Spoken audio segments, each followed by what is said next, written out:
Guys, Kelli Stewart here, on the ground down in Nevada. I just wanted to do a quick update. I know that Doug went live a little bit ago, or is still live maybe, from the It Matters How You Stand page, so you can check that out. It sounds like some of the guys are down there getting some things set up. I'm running into the store to grab a few last minute items that we need. And hey, Linz. So I just want to encourage you guys to come on out. Come out. This is going to be family welcome environment. You can camp up to 14 days per person on the lands out here without any form of permits needed. So we're going to be camping out around the jail. The guys will be able to see us. They are very encouraged that we are there. Even though the jail went into lockdown, I think as a prisoner it's probably somewhat encouraging to know that the entire facility was put into lockdown because a bunch of your good people are outside standing. And, if you've been taken hostage, I would only imagine that nothing feels better than knowing that your people are coming for you and that they haven't forgotten you. So, it's fine that the jail thinks they're going to change the narrative by saying that they needed to be in lockdown because of safety concerns. And the reason that's so falsified is because the only reason we are there is because of safety concerns. The safety concerns are from their employees within the Southern Nevada Detention Center. So if there's anybody to be afraid of right now, it's the people that are abusing other human beings, and that's definitely not us. So come on out and stand with us, camp with us. A lot of people are heading in right now from all over the country. It's really exciting to be getting messages and updates from people saying where they're at and how their progress is and how soon they'll be to us. So I'm thinking that by this evening most people should have arrived, but tomorrow morning there should be a big surge of people showing up too. So feel free to come on out and camp with us, camp a couple days, camp a couple weeks, whatever you can do to show these guys that they're not forgotten and to really bring attention to what's going on in this prison. That's really one of the biggest things, is to have this march and this protest and this peaceful camp out to really bring attention to this facility and say to people, look what's going on. It's so bad out here that we have to come and camp out just to encourage the prisoners and let them know that they're not alone. That's how bad this facility is right now. And one quick thought that I had is that I wanted to share. I'll get my phone figured out.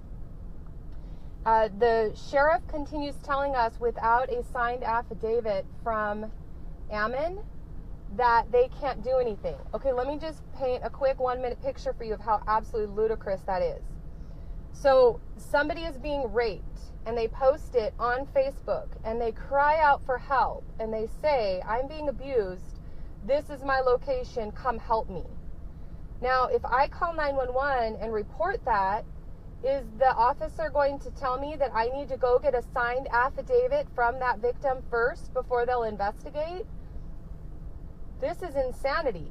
This shows the mentality of the police and how they view these prisoners. They're not even worthy of an investigation unless the victim themselves signs an affidavit stating that an abuse has happened.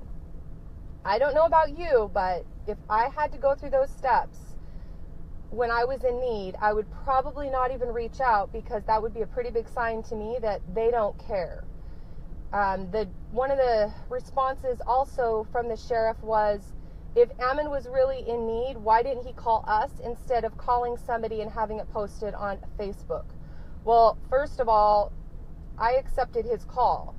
You can't just call out anybody and get them to accept the call. You can't call and be transferred 3 times to different voicemails and get the call. And if they call and they're not in the middle of an actual crisis emergency at that moment, meaning the abuse has now passed, then they can get in a lot of trouble for trying to alert the authorities. On top of that, did you know that the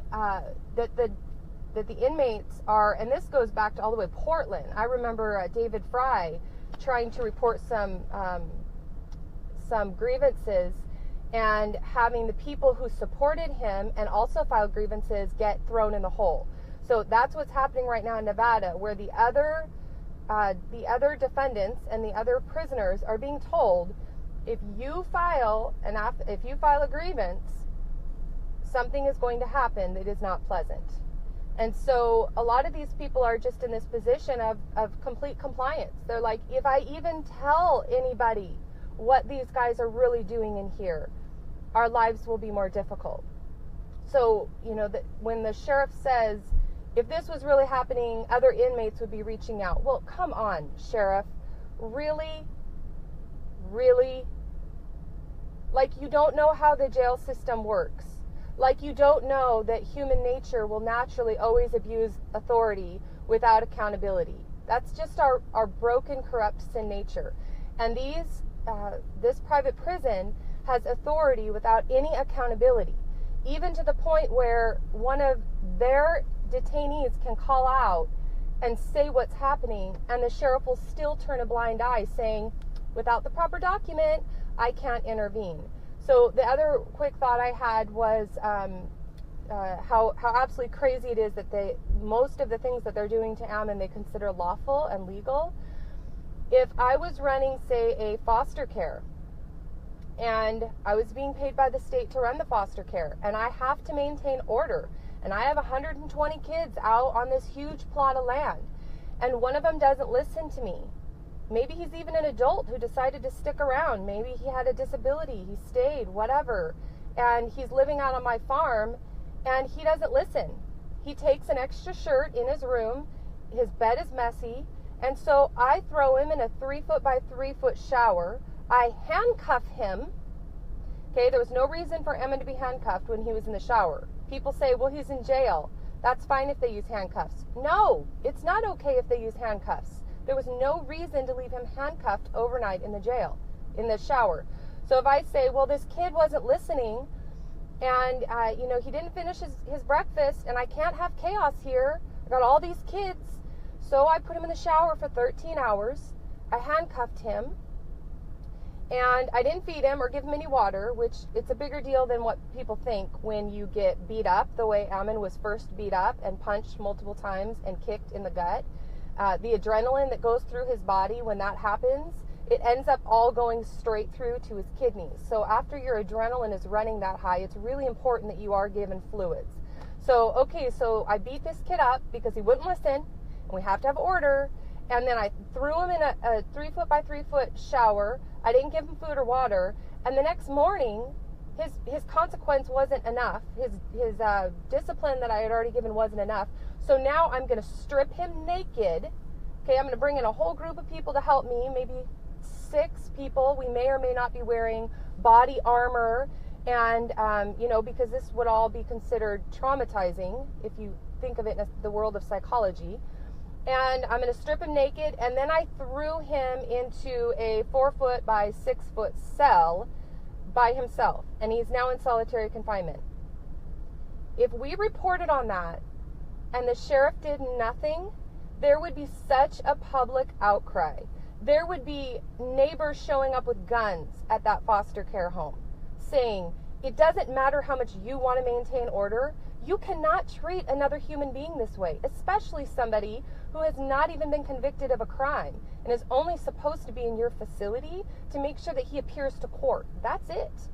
Ammon Bundy has been convicted of no crime. Most of the people outside of or inside of the Pahrump detention center are pre-trial detainees. So think about that for a minute. Most of the people sitting there have not even had their day in court, and they're already being treated as though they are convicted, worthless criminals. Not even that we should be treating criminals this bad, but that's how they're treating them.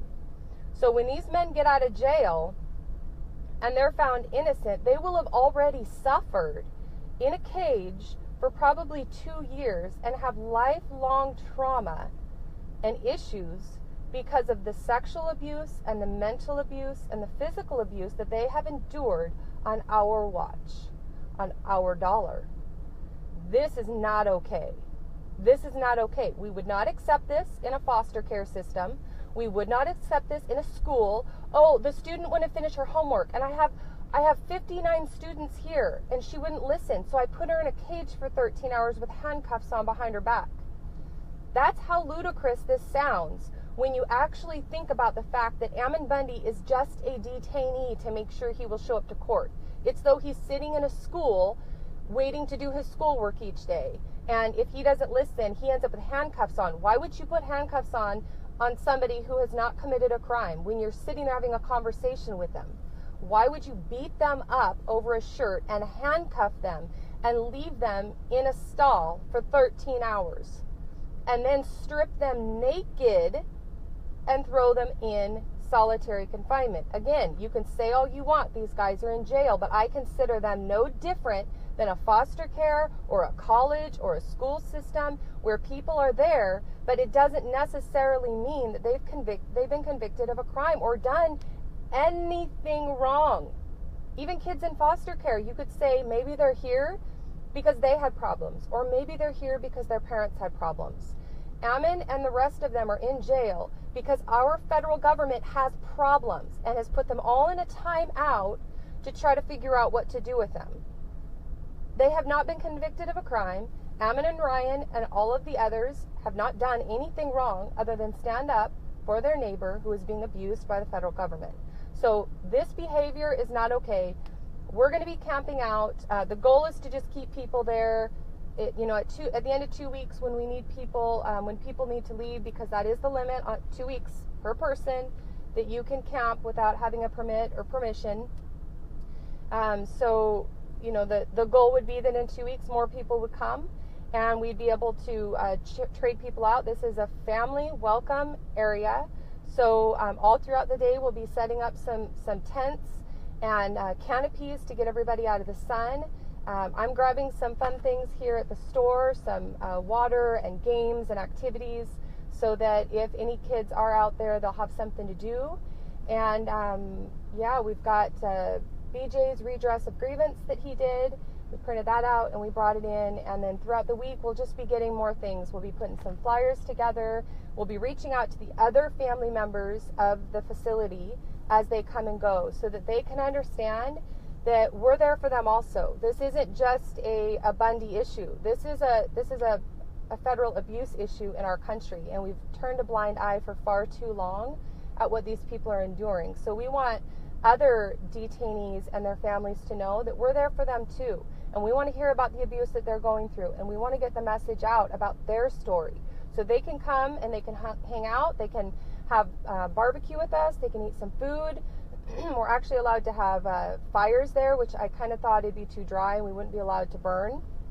We can have fires there, so people should bring out some marshmallows and hamburgers, and we should spend some time encouraging each other and talking about what's going on in this facility and brainstorming on different ways that we can get our elected officials involved, and maybe even the sheriff will stop by and visit with us and listen to Ammon's recording and give us some answers as to why he is letting this go on in his county. Abuse happening in his county is within his jurisdiction. So that's all. I'm going to be there in just a few minutes. Come on out if you guys can support us in any way. If you can't come, you can send emails, you can make phone calls, you can support the families. There's PayPal links for every single family member out there. Ammon did ask that we go ahead and bring his page back up. We had some legal concerns that maybe things that got posted could be used against him. But in the end, we've made it very clear to him that we're the running the page. There's multiple admins on the page running it, and it's our voice coming out. And so we'll be trying to get out some live streams from his page just to help streamline things for people wanting to know more about his story specifically. And I think that's all. So we hope to see you guys out soon. And for everybody traveling right now, drive safely. And we love you guys, and we can't wait to hang out and have a good family camp out. God bless.